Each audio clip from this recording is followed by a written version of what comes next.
भगवान शिव जो त्रिदेव में एक अत्यंत महत्वपूर्ण स्थान रखते हैं, हमेशा अनंत ज्ञान, शांति और तपस्या के प्रतीक रहे हैं। लेकिन सवाल यह उठता है कि आखिर उन्हें शिवलिंग का रूप क्यों लेना पड़ा।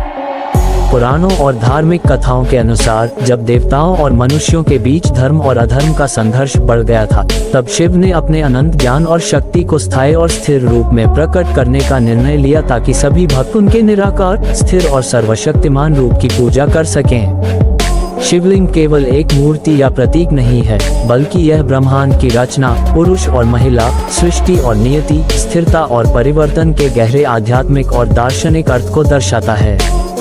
कहा जाता है कि एक समय था जब सभी देवता, चाहे वे ब्रह्मा हो, विष्णु हो या अन्य देव, पृथ्वी पर शांति और धर्म को बनाए रखने के लिए शिव के पास गए। तब शिव ने तपस्या और ध्यान के माध्यम से अपनी शक्ति को स्थिर रूप में प्रकट किया, जिससे सभी जीव उनके अद्वितीय और निराकार स्वरूप को समझ सकें।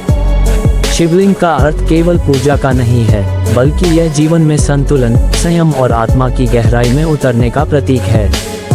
ये भक्तों को ये सिखाता है कि भगवान केवल रूप में नहीं, बल्कि उनके भीतर की शांति, स्थिरता और ज्ञान में मौजूद हैं। इसके अलावा शिवलिंग के माध्यम से ये भी सिखाया जाता है कि जीवन में स्थिरता और शुद्धता का पालन करना कितना महत्वपूर्ण है, क्योंकि जैसे शिवलिंग में निरंतर जल चढ़ता है और यह साफ रहता है, वैसे ही हमारे जीवन में भी आध्यात्मिक शुद्धि और तपस्या का महत्व है। शिवलिंग के प्रकट होने की यह कथा हमें ये समझाती है कि भगवान का उद्देश्य केवल शक्ति दिखाना या रूप दिखाना नहीं था, बल्कि यह कि मनुष्य और देवता दोनों उनके निराकार और अनंत रूप को देख सकें और उनसे प्रेरणा लेकर अपने जीवन में धर्म, ज्ञान और संयम का पालन कर सकें।